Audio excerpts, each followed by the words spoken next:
What is going on, everyone? Welcome back to the Streamloots YouTube channel. My name is Preacher, and in today's video, we're going to be talking about an awesome free streaming software called Streamlabs OBS. This video is going to be similar to our platform overview of OBS Studio, so if you haven't checked that video out, we'll leave a link to that video in the description below. So what is Streamlabs OBS anyway? Well, Streamlabs OBS, like OBS Studio, is a software that allows you to broadcast your content live to platforms like Twitch, Mixer, YouTube, and Facebook. However, Streamlabs has integrated a ton of tools like custom alerts, widgets, and overlays right into their dashboard, which is going to make your job a lot easier when you want to get a really creative look with your live stream. Today, we'll show you how to download and install Streamlabs OBS, as well as give you an overview of the software to help you get started before you go live. With that being said, let's get into it. All right, so first things first, we need to download Streamlabs OBS. So we're going to go to streamlabs.com and download the software to our computer. So we're going to click this green button here that says download Streamlabs OBS. Once we click on that, it's going to download over here.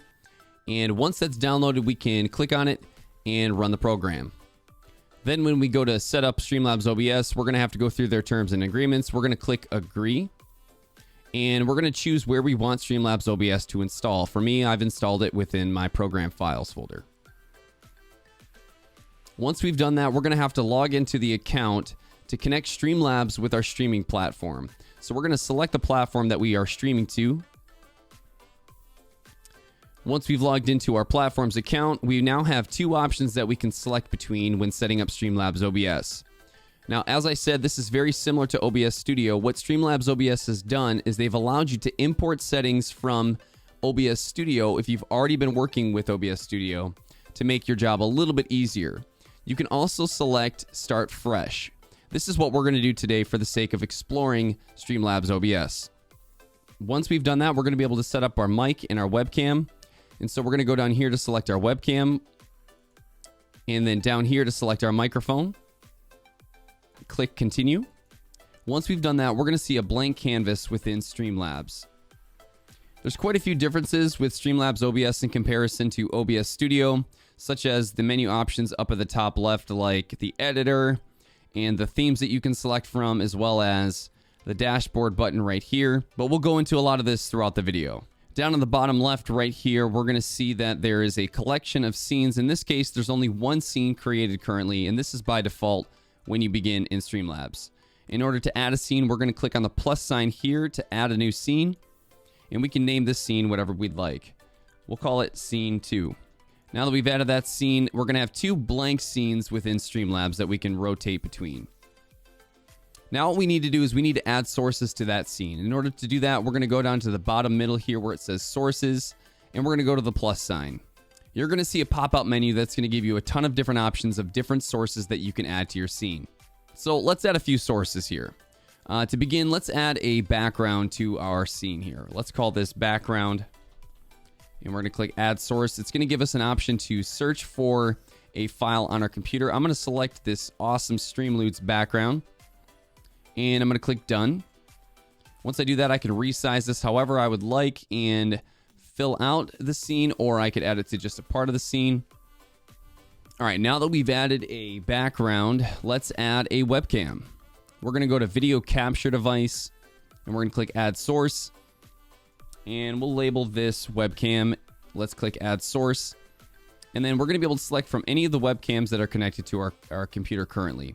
So let's select this webcam here, and we're going to click done. And now we can move this and drag it wherever we would like. So let's say I wanted to add a display capture so that my viewers can see what I'm looking at on my monitor. For example, if I'm searching the web or anything like that, I could do that simply by adding a display capture, adding source. We'll leave it named display capture. So let's select the one we're currently using. And now that I've done that, you're going to be able to see everything that I'm looking at.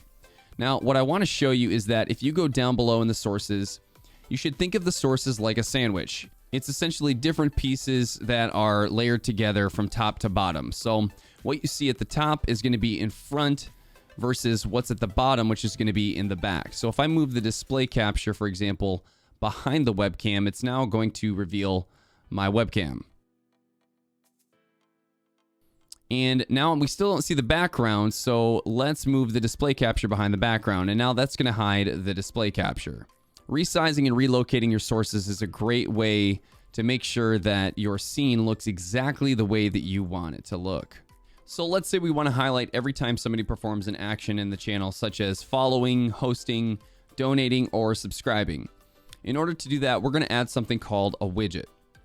And Streamlabs has a ton of different options here. The one that we want to talk about is the alert box. And the alert box is going to highlight donations, subscriptions, follows, bits or embers, hosts. So let's add that source. And we're going to label it alert box.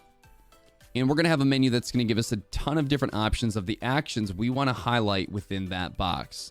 We can get a preview of what's going to happen in the alert. And we can adjust the layout as well as the sources and settings. If we want to test what each of those alerts looks like, we can click Test Widgets. And let's get an example of what the follow alert is going to look like for the viewer. So when I click the Test Follow, it's going to give me a preview of what the viewer is going to see when they follow the channel. When we click Done, it's going to show that our alert box is located right here. So we can move this, resize it, and relocate it wherever we would like on our scene. So now that we've talked about what your viewers are going to see in the scene, we're also going to talk about what your viewers are going to hear. And so we're going to look at the mixer at the bottom right here, and you're going to see a list of all of the audio inputs and outputs that are added as sources on a particular scene. To edit those sources, we can click on the settings wheel here. So what you're going to see here is a list of all of the audio outputs and inputs within your scene. For example, the desktop audio is going to capture all of the audio from your computer. So if you add music or your gameplay audio, all of that is going to be impacted by setting the volume here. Your mic and aux is your audio input, which is what you're hearing right now. This, I like to highly recommend that you set your desktop audio to a volume that's not going to overpower your microphone. The last thing that you want is for your viewer to be trying to understand what you're saying while they're listening to the gameplay. So I recommend setting the desktop audio to 50% or 60%, and then your mic audio to 100%.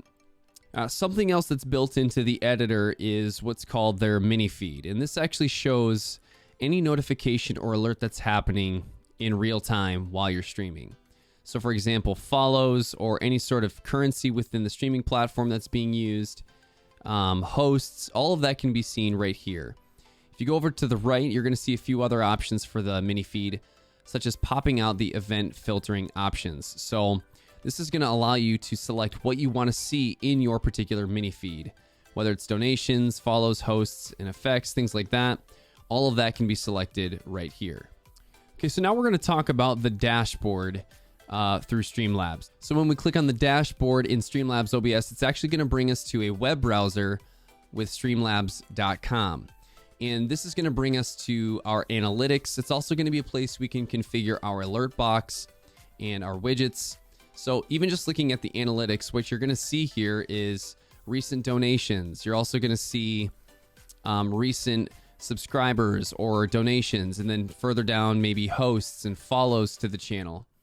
If we go to the alert box section, this is going to be a place where we can edit anything from our follow alert to our subscription alert or our donation alert. We can edit the sound, the duration of that sound, the layout of the alert.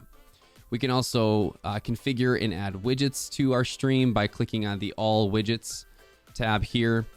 And maybe we end up wanting to add merch to our stream. So people can actually go to the Streamlabs website, your personal Streamlabs website, and purchase merchandise from you. And then when they purchase that, that can be an alert that you add in as well.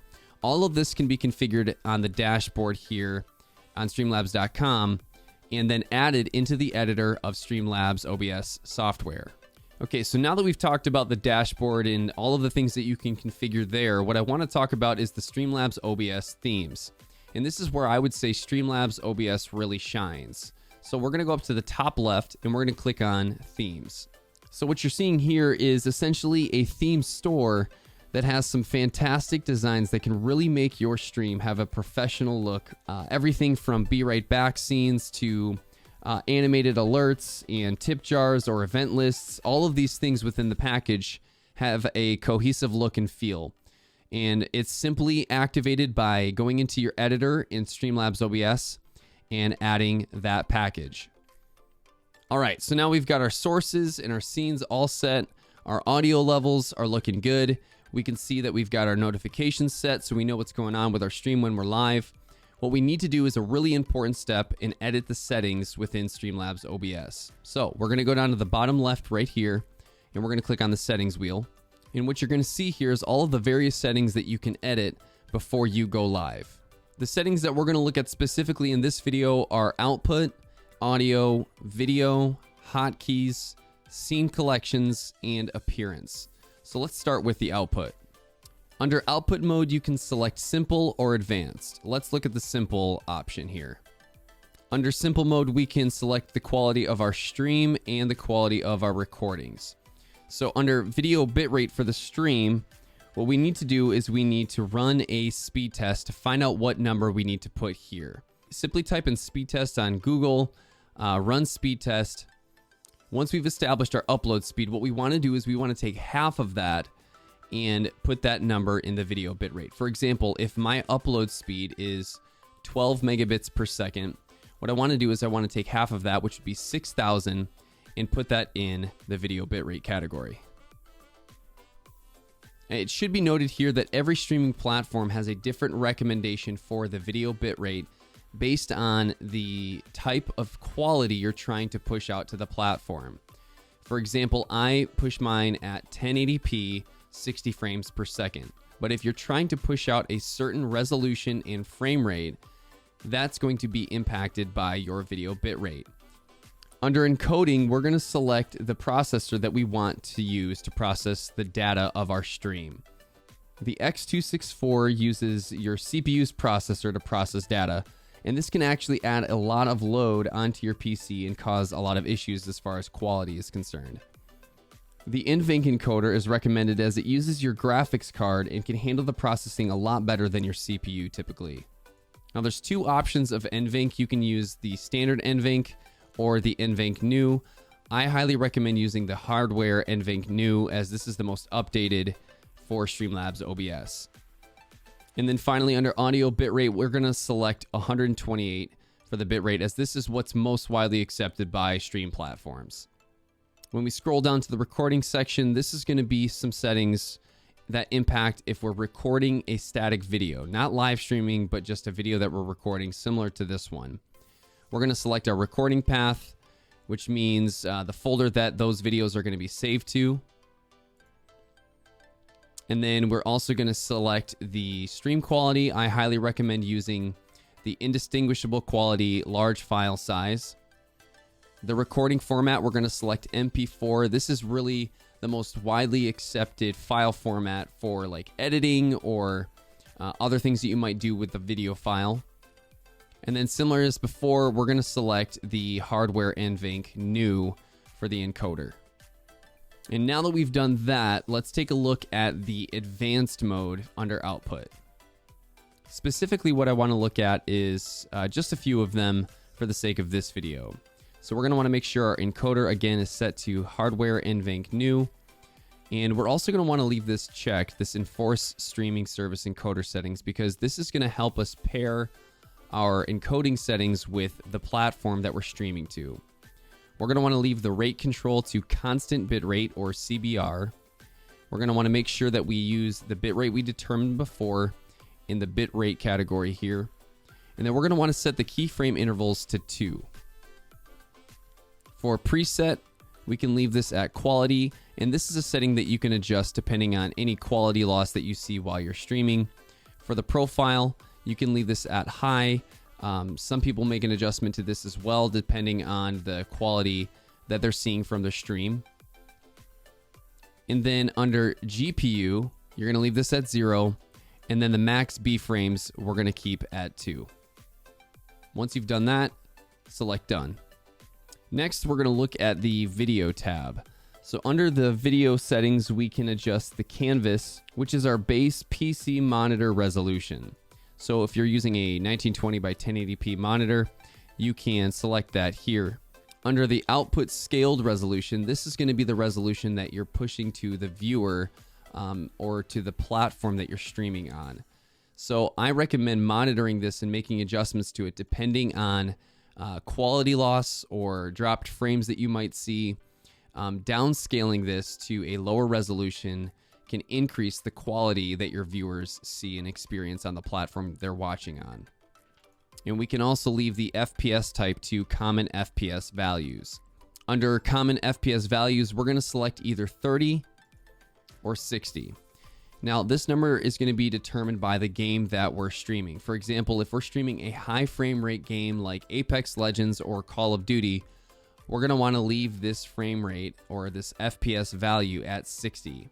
If you're streaming a game that doesn't have as much frame movement, we can leave this at 30. For me, because most of the games that I stream are high frame rate games, I stream at 60 frames per second. Under the audio tab, we're going to select our desktop audio device and our mic auxiliary device. Now, we can select multiple of these, but for the sake of this video, we're just going to select one of each. So under the desktop audio device, we're going to set this to default so that we use our computer's default audio output device. And then under mic auxiliary device, we're also going to keep this at default so that we use our computer's default audio input device. Under the hotkeys tab, you're going to be able to change and set hotkeys for a ton of different actions like switching scenes or showing and hiding a source. And this is something that you can use as necessary as you discover what your needs are while you're streaming. Under the scene collections tab, you're going to be able to export and import any of the third-party scene collections and overlays that you've installed on your computer. And the last setting for this video we're going to look at is appearance. And this is where we can set the theme for Streamlabs OBS. I particularly like the night theme. We can also change the scene item selection mode, as well as add a live dock for our chat. If this is selected, we can see it pop up right here. And then when we go back to the appearance tab, we can change the font size of the text in that chat box. Once you've decided what you'd like, click done. Now that you've got everything set the way that you like, you are ready to hit that go live button. And that's it for this video, you guys. I hope it was helpful. If you have any questions related to the Streamlabs OBS software, please make sure to drop them in the comment section below. And if you like this video, make sure to hit that thumbs up. As always, to stay up to date with all things Streamloots and streaming, make sure to subscribe to the channel and turn your alerts on. Thanks again, you guys, and we'll see you in the next video.